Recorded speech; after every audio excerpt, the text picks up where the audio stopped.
Amigo Brothers by Piri Thomas. Background. This story is about two friends, amigos in Spanish, living on the Lower East Side of New York City. Many boys from the Lower East Side have dreamed of building a better life by winning the New York Golden Gloves, a tournament started in 1927 by 𝘍𝘪𝘬𝘦, a newspaper writer.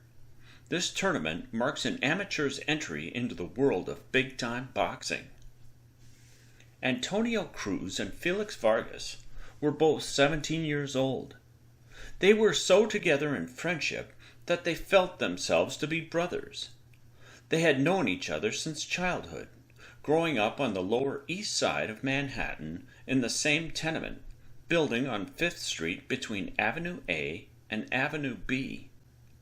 Antonio was fair, lean, and lanky, while Felix was dark, short, and husky. Antonio's hair was always falling over his eyes, while Felix wore his black hair in a natural afro style. Each youngster had a dream of someday becoming lightweight champion of the world. Every chance they had, the boys worked out, sometimes at the boys' club on 10th Street and Avenue A, and sometimes at the Pros Gym on 14th Street. Early morning sunrises would find them running along the East River Drive, wrapped in sweatshirts, short towels around their necks, and handkerchiefs, Apache style, around their foreheads. While some youngsters were into street negatives, Antonio and Felix slept, ate, rapped, and dreamt positive. Between them, they had a collection of fight magazines second to none, plus a scrapbook filled with torn tickets to every boxing match they had ever attended, and some clippings of their own. If asked a question about any given fighter, they would immediately zip out from their memory banks divisions, weights, records of fights, knockouts, technical knockouts, and draws or losses. Each had fought many bouts representing their community and had won 2 gold-plated medals plus a silver and bronze medallion. The difference was in their style. Antonio's lean form and long reach made him the better boxer, while Felix's short and muscular frame made him the better slugger. Whenever they had met in the ring for sparring sessions, it had always been hot and heavy. Now, after a series of elimination bouts, they had been informed that they were to meet each other in the division finals that were scheduled for the 7th of August, 2 weeks away, the winner to represent the boys' club in the Golden Gloves Championship Tournament.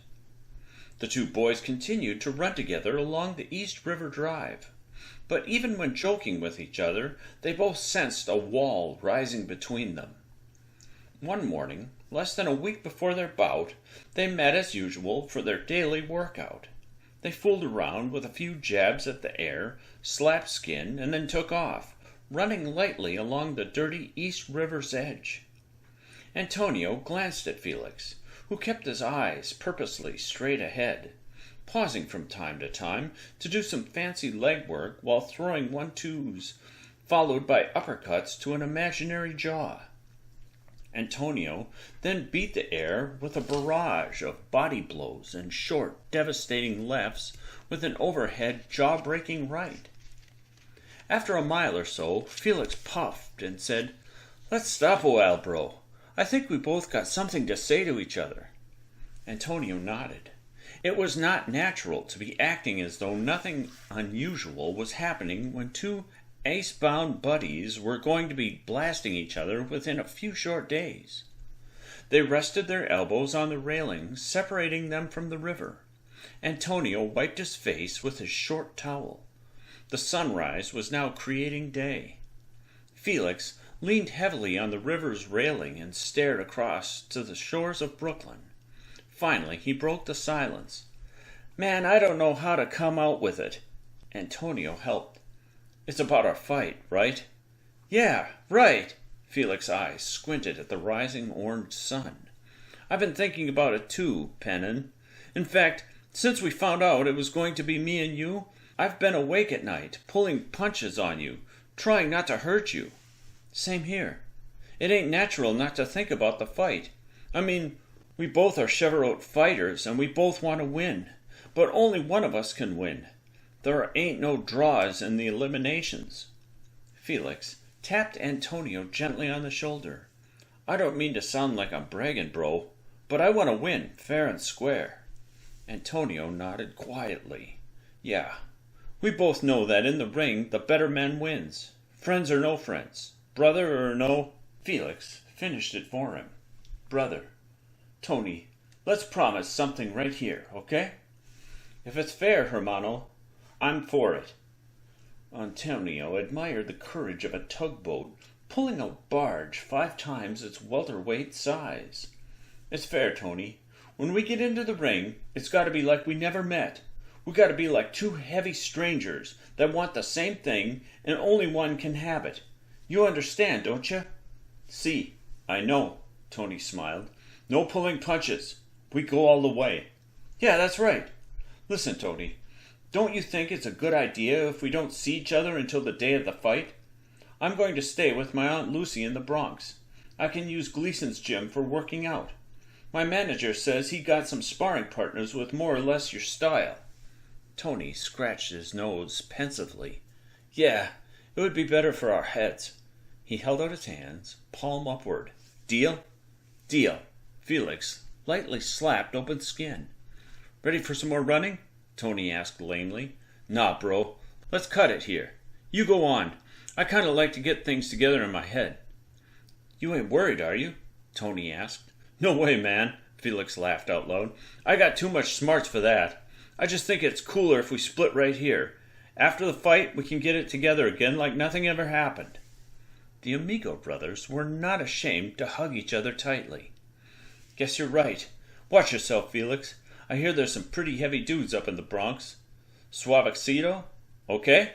Okay. You watch yourself too, 𝘍𝘬𝘬𝘦. Tony jogged away. Felix watched his friend disappear from view, throwing rights and lefts. Both fighters had a lot of psyching up to do before the big fight. The days in training passed much too slowly. Although they kept out of each other's way, they were aware of each other's progress via the ghetto grapevine. The evening before the big fight, Tony made his way to the roof of his tenement. In the quiet early dark, he peered over the ledge. 6 stories below, the lights of the city blinked, and the sounds of cars mingled with the curses and the laughter of children in the street. He tried not to think of Felix, feeling he had succeeded in psyching his mind. But only in the ring would he really know. To spare Felix hurt, he would have to knock him out, early and quick. Up in the South Bronx, Felix decided to take in a movie in an effort to keep Antonio's face away from his fists. The flick was The Champion with Kirk Douglas, the 3rd time Felix was seeing it. The champion was getting beaten, his face being pounded into raw, wet hamburger. His eyes were cut, jagged, bleeding, one eye swollen, the other almost shut. He was saved only by the sound of the bell. Felix became the champ, and Tony the challenger. The movie audience was going out of its head, roaring in bloodlust at the butchery going on. The champ hunched his shoulders, grunting and sniffing red blood back into his broken nose. The challenger, confident that he had the championship in the bag, threw a left. The champ countered with a dynamite right that exploded into the challenger's brains. Felix's right arm felt the shock. Antonio's face, superimposed on the screen, was shattered and split apart by the awesome force of the killer blow. Felix saw himself in the ring, blasting Antonio against the ropes. The champ had to be forcibly restrained. The challenger was allowed to crumble slowly to the canvas, a broken, bloody mess. When Felix finally left the theater, he had figured out how to psych himself for tomorrow's fight. It was Felix the champion versus Antonio the challenger. He walked up some dark streets. deserted except for small pockets of wary-looking kids wearing gang colors. Despite the fact that he was Puerto Rican, like them, they eyed him as a stranger to their turf. Felix did a fast shuffle, bobbing and weaving, while letting loose a torrent of blows that would demolish whatever got in its way. He seemed to impress the brothers, who went about their own business. Finding no takers, Felix decided to split to his aunts. Walking the streets had not relaxed him. Neither had the fight flick. All it had done was to stir him up. He let himself quietly into Aunt Lucy's apartment and went straight to bed, falling into a fitful sleep with sounds of the gong for round one. Antonio was passing some heavy time on his rooftop. How would the fight tomorrow affect his relationship with Felix? After all, fighting was like any other profession. Friendship had nothing to do with it. A gnawing doubt crept in. He cut negative thinking real quick by doing some speedy fancy dance steps, bobbing and weaving like Mercury. The night air was blurred with perpetual motions of left hooks and right crosses. Felix, his amigo brother, was not going to be Felix at all in the ring, just an opponent with another face. Antonio went to sleep, hearing the opening bell for the first round. Like his friend in the South Bronx, he prayed for victory via a quick, clean knockout in the first round. Large posters, plastered all over the walls of local shops, announced the fight between Antonio Cruz and Felix Vargas as the main bout. The fight had created great interest in the neighborhood. Antonio and Felix were well liked and respected. Each had his own loyal following. Betting fever was high and ranged from a bottle of Coke to cold hard cash on the line. Antonio's fans bet with unbridled faith in his boxing skills. On the other side, Felix's admirers bet on his dynamite-packed fists. Felix had returned to his apartment early in the morning on August 7th and stayed there, hoping to avoid seeing Antonio. He turned the radio on to salsa music sounds and then tried to read while waiting for word from his manager. The fight was scheduled to take place in Tompkins Square Park. It had been decided that the gymnasium of the boys' club was not large enough to hold all the people who were sure to attend.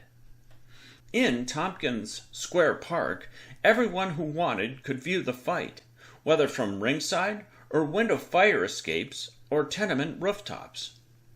The morning of the fight, Tompkins Square was a beehive of activity, with numerous workers setting up the ring, the seats and the guest speakers stand. The scheduled bouts began shortly after noon, and the park had begun filling up even earlier. The local junior high school across from Tompkins Square Park served as a dressing room for all the fighters. Each was given a separate classroom with desktops covered with mats, serving as resting tables. Antonio thought he caught a glimpse of Felix waving to him from a room at the far end of the corridor. He waved back just in case it had been him. The fighters changed from their street clothes into fighting gear. Antonio wore white trunks, black socks, and black shoes. Felix wore sky blue trunks, red socks, and white boxing shoes. They had dressing gowns to match their fighting trunks with their names neatly stitched on the back. The loudspeakers blared into the open windows of the school. There were speeches by dignitaries, community leaders, and great boxers of yesteryear. Some were well prepared. Some improvised on the spot. They all carried the same message of great pleasure and honor at being part of such a historic event. This great day was in the tradition of champions emerging from the streets of the Lower East Side. Interwoven with the speeches were the sounds of other boxing events. After the sixth bout, Felix was much relieved when his trainer Charlie said, "Time change. Quick knockout. This is it. We're on." Waiting time was over. Felix was escorted from the classroom by a dozen fans in white t-shirts with the word Felix across their fronts. Antonio was escorted down a different stairwell and guided through a roped-off path. As the two climbed into the ring, the crowd exploded with a roar. Antonio and Felix both bowed gracefully and then raised their arms in acknowledgement. Antonio tried to be cool, but even as the roar was in its first birth, he turned slowly to meet Felix's eyes looking directly into his. Felix nodded his head, and Antonio responded, and both, as one, just as quickly, turned away to face his own corner. Bong! Bong! Bong! The roar turned to stillness. "Ladies and gentlemen, señoras and señoras," the announcer spoke slowly, pleased at his bilingual efforts. "Now the moment we have all been waiting for. The main event between two fine young Puerto Rican fighters, products of our own Lower East Side." "Louis-Asada," called out a member of the audience. "In this corner, weighing 134 pounds, Felix Vargas. And in this corner, weighing 133 pounds, Antonio Cruz. The winner will represent the boys' club in the Tournament of Champions, the Golden Gloves. There will be no draw. May the best man win." The cheering of the crowd shook the window panes of the old buildings surrounding Tompkins Square Park. At the center of the ring, the referee was giving instructions to the youngsters. "Keep your punches up. No low blows. No punching on the back of the head. Keep your heads up. Understand? Let's have a clean fight. Now shake hands and come out fighting." Both youngsters touched gloves and nodded. They turned and danced quickly to their corners. Their head towels and dressing gowns were lifted neatly from their shoulders by their trainers' nimble fingers. Antonio crossed himself. Felix did the same. Bong! Bong! Round one! Felix and Antonio turned and faced each other squarely in a fighting pose. Felix wasted no time. He came in fast, head low, half hunched toward his right shoulder, and lashed out with a straight left. He missed a right cross as Antonio slipped the punch and countered with 1, 2, 3 lefts that snapped Felix's head back, sending a mild shock coursing through him. If Felix had any small doubt about their friendship affecting their fight, it was being neatly dispelled. Antonio danced, a joy to behold. His left hand was like a piston, pumping jabs one right after another with seeming ease. Felix bobbed and weaved and never stopped boring in. He knew that at long range he was at a disadvantage.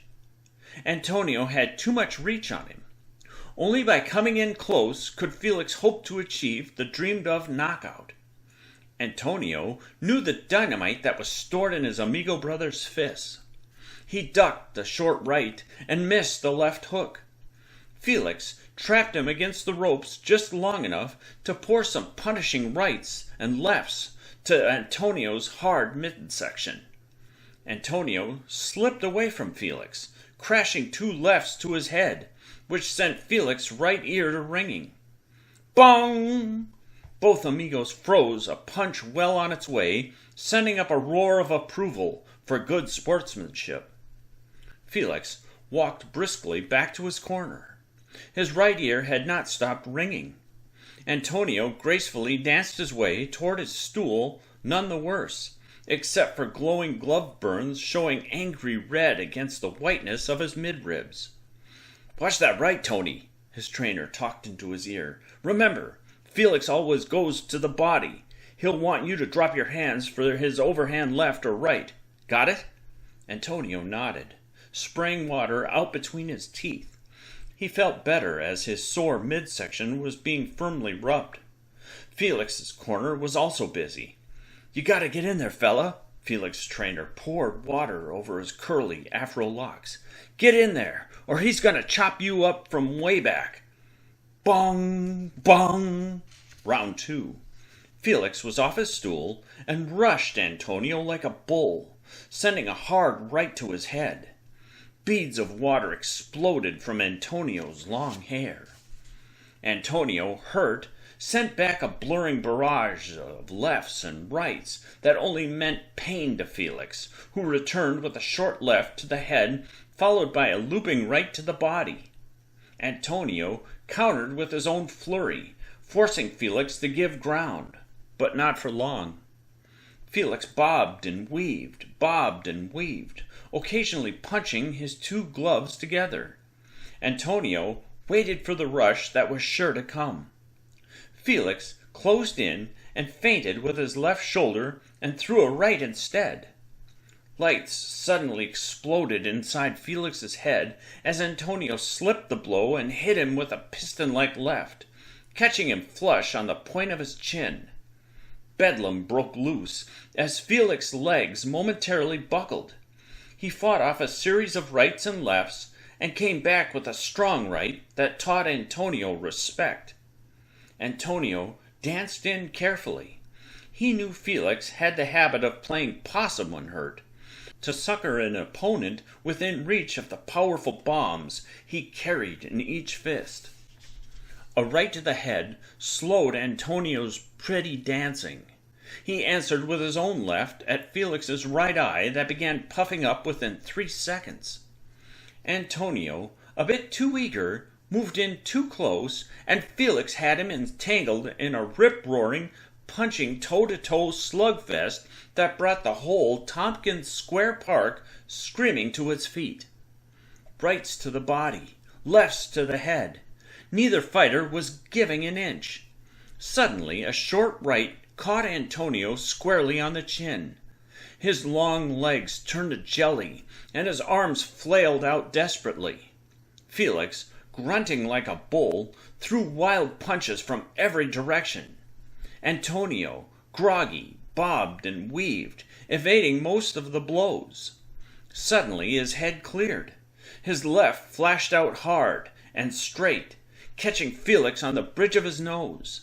Felix lashed back with a haymaker right off the ghetto streets. At the same instant, his eye caught another left hook from Antonio. Felix swung out, trying to clear the pain. Only the frenzied screaming of those alongside ringside let him know that he had dropped Antonio. Fighting off the growing haze, Antonio struggled to his feet, got up, ducked, and threw a smashing right that dropped Felix flat on his back. Felix got up as fast as he could in his own corner, groggy, but still game. He didn't even hear the count. In a fog, he heard the roaring of the crowd, who seemed to have gone insane. His head cleared to hear the bell sound at the end of the round. He was glad. His trainer sat him down on the stool. In his corner, Antonio was doing what all fighters do when they are hurt. They sit and smile at everyone. The referee signaled the ring doctor to check the fighters out. He did so and then gave his okay. The cold water sponges brought clarity to both Amigo Brothers. They were rubbed until their circulation ran free. Bong! Round 3, the final round. Up to now, it had been tic-tac-toe, pretty much even, but everyone knew there could be no draw, and that this round would decide the winner. This time, to Felix's surprise, it was Antonio who came out fast, charging across the ring. Felix braced himself, but couldn't ward off the barrage of punches. Antonio drove Felix hard against the ropes. The crowd ate it up. Thus far, the two had fought with mucho corazon. Felix tapped his gloves and commenced his attack anew.